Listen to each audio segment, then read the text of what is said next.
Gentlemen, I want to bring the conversation to a different kind of national security issue, the state of our economy. The number one issue here at home is jobs.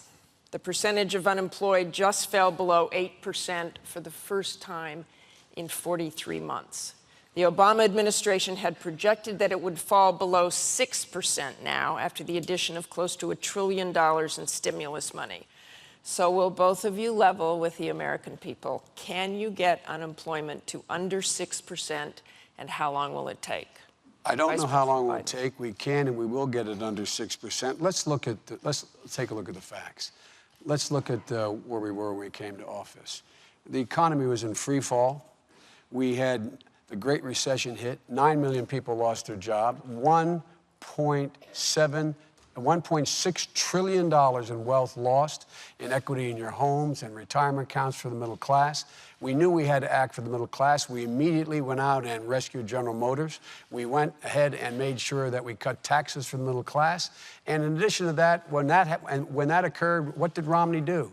Romney said, no, let Detroit go bankrupt. We moved in and helped people refinance their homes. Governor Romney said, no, let foreclosures hit the bottom.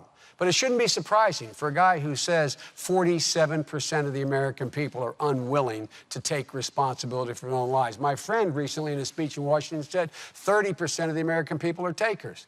These people are my mom and dad, the people I grew up with, my neighbors. They pay more effective tax than Governor Romney pays in his federal income tax. They are elderly people who, in fact, are living off of Social Security. There are veterans and people fighting in Afghanistan right now who are, quote, not paying any taxes. I've had it up to here with this notion that 47%, it's about time they take some responsibility here. And instead of signing pledges to Grover Norquist not to ask the wealthiest among us to contribute to bring back the middle class, they should be signing a pledge saying to the middle class, we're going to level the playing field. We're going to give you a fair shot again. We are going to not repeat the mistakes we made in the past by having a different set of rules for Wall Street and Main Street, making sure that we continue to hemorrhage these tax cuts for the super wealthy. They're pushing the continuation of a tax cut that will give an additional $500 billion in tax cuts to 120,000 families.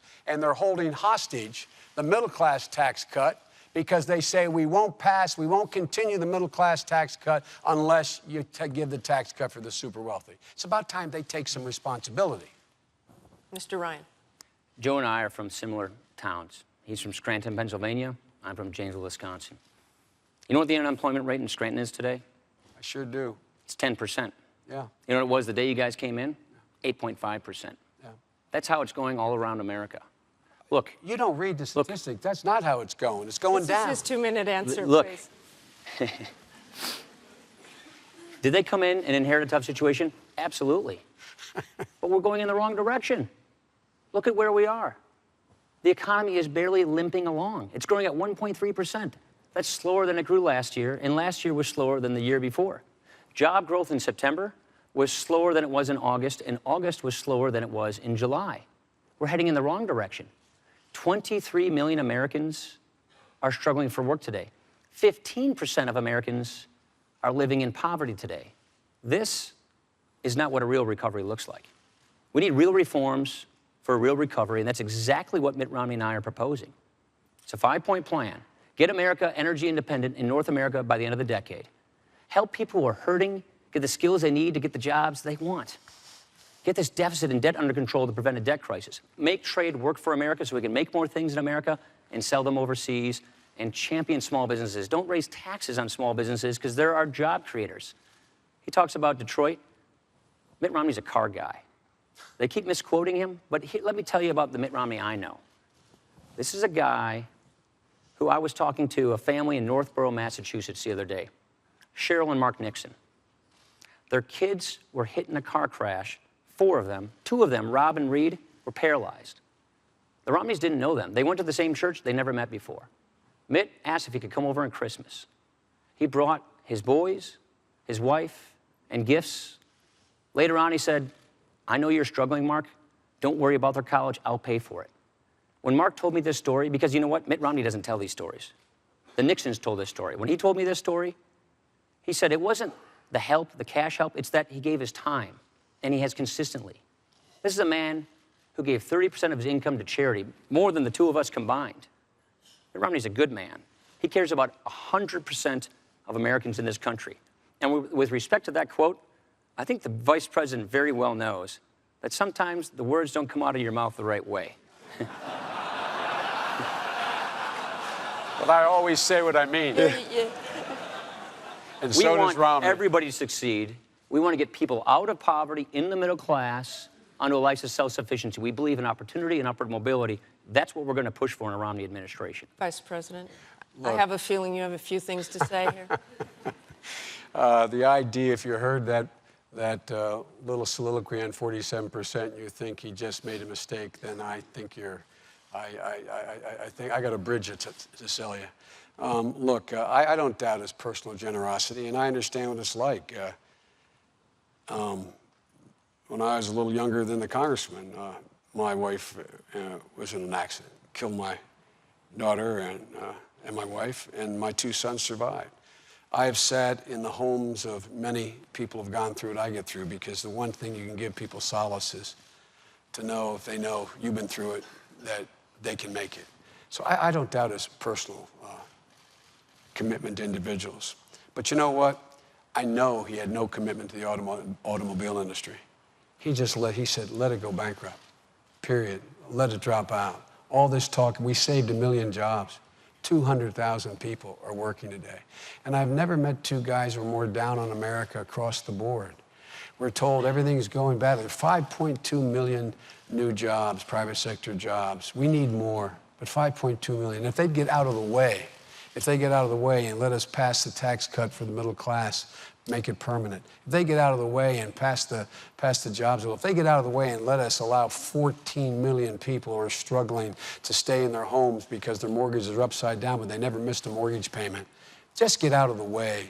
Stop talking about how you care about people. Show me something. Show me a policy.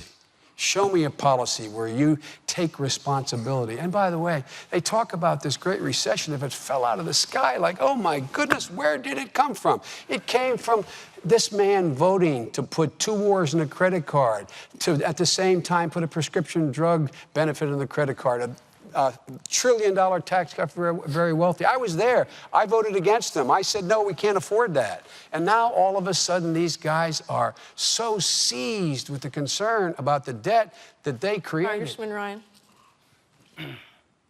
Let's not forget that they came in with one-party control. When Barack Obama was elected, his party controlled everything. They had the ability to do everything of their choosing, and look at where we are right now. They passed the stimulus. The idea that we could borrow $831 billion, spend it on all these special interest groups, and that it would work out just fine. That unemployment would never get to 8%. It went up above 8% for 43 months. They said that right now, if we just passed this stimulus, the economy would grow at 4%. It's growing at 1.3. When could you get it below 6%? That's what our entire premise of our pro-growth plan for a stronger middle class is all about. Getting the economy growing at 4%, creating 12 million jobs over the next 4 years. Look at just the $90 billion in stimulus. And the vice president was in charge of overseeing this. $90 billion in green pork to campaign contributors and special interest groups. There are, just at the Department of Energy, over 100 criminal investigations that have been launched into just how stimulus spends are being spent. Martha, look, his colleague runs an investigative committee, spent months and months and months going into this. This is the Inspector General. Months and months. They found no evidence of cronyism. And I love my friend here. I'm not allowed to show letters, but go on our website. He sent me 2 letters saying, by the way, can you send me some stimulus money for companies here in the state of Wisconsin? We sent millions of dollars. You know why he said You did ask for stimulus money, Sure he correct? did. By the way, on 2 occasions, we advocated for constituents who are applying for grants. That's what we do. We do that for all constituents who are applying. I love that. I love that. This is such a bad program, and he writes me a letter saying, writes the Department of Energy a letter saying, the reason we need this stimulus, it will create growth and jobs. His words.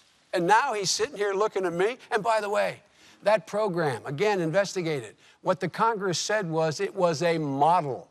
Less than 0.4% waste or fraud in the program. And all this talk about cronyism. They investigated, did not find one single piece of evidence. I wish he would just be a little more candid. Was it a good idea to spend taxpayer dollars on electric cars in Finland or on windmills in China? Look, was it a good idea to borrow all this money from countries like China and spend it on all these various different interest groups? let me tell you, it was a good idea. It was a good idea. Moody's and others said that this was exactly what we needed. It stopped us from going off the cliff. It set the conditions to be able to grow again. We have, in fact, 4% of those green jobs didn't go under. Went under, it didn't work. It's a better batting average than investment bankers have. They have about a 40% right Where are the loss. 5 million green jobs that were being... I want to move on here to Medicare and entitlements. I think we've gone over this quite enough. And by the way, any letter you send me, I'll entertain. I appreciate that, Joe.